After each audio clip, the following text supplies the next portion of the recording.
Connor, like not having Zach here, does that put any kind of damper on things starting training camp? Because there's just been a lot of excitement of a fresh start here this year.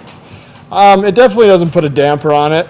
We're excited to get going, whether he's here or not. We all know he's an extremely hard worker, so he's wherever he's at, I'm sure he's getting it in and making sure when he shows up he's ready to go. But no, the excitement around the building is phenomenal. There's a lot of new faces, obviously, when players and coaches. So everybody, it's some of the best practices I've seen early in camp. Everybody's playing hard. Everybody's playing smart. Everybody's doing it the right way right now. It's exciting. What did you think when the team added Morgan Moses? We just added even more depth. This offensive line, I was talking about it with some of the other guys on the line, and if you go back and count starts, there's probably like 8 guys or 9 guys that have started football games. If you counted up everybody's start, we're a pretty veteran offensive line in that sense. I know some of us haven't played that many years, but we have a lot of starts as an entire offensive line. So it's exciting. And, competition breeds the best in everybody. Every time I've been around a really good offensive line, there's been competition. And you need depth. And, as an offensive lineman, the 5 guys you start with in camp aren't normally who's out there this year, week 17. So I'm knock on wood it would be, but it's not really how the NFL goes. Seems like there's an emphasis on the running game early in camp. I'm sure as an offensive lineman that's music to your ears, but could you talk about maybe a renewed emphasis on that part of the game? Yeah, this offensive line is definitely built for the outside zone run game. Got a bunch of athletic dudes out there. That's the family tree this offense comes from. So for me especially, that's what I like. That's kind of been my bread and butter, and what fits my strengths best is wide zone. So I'm definitely fired up about it. We got the backs and the tight ends and the O-line to really get after it on wide zone. So it fits these guys that aren't, we're not all those 350, mauler guys. We're all around, 300 to 320 and pretty quick and light on our feet. So we're excited about it. Play a little bit more. He does, but I mean, for a guy that, like I said, light on our feet. A guy that big, he's light on his feet, and he can be extremely successful. A guy that big, you get somebody moving lateral, and for him it's a touch. For me, it'd be my full power, but he just touches them and they fall over because they're going lateral. So, he is a little bit. He defies your normal. Wide zone offense lineman, but he's so light on his feet and quick. He does it spectacularly. Are you excited at all to not only be playing in this scheme, but also to be healthy? Because last year kind of battling some different things, and now to finally be 100% again. Yeah. My body feels great.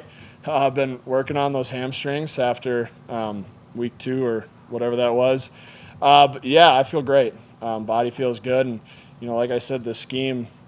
Fits me so well. There's, I'm really fired up about it, and it's what I was built for, and what I ran in Denver for, the New York Jets to want me here. So I'm fired up about it.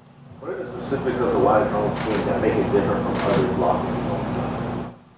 It's the wide zone scheme, especially this one, is they really emphasize stretching and to get that line of scrimmage moved.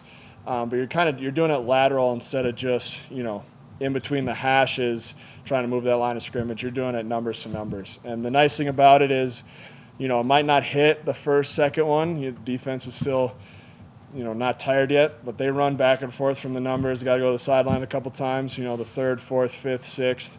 You get a yard here, 2 yards there, and then all of a sudden you hit one for 60. So that's how this offense is built.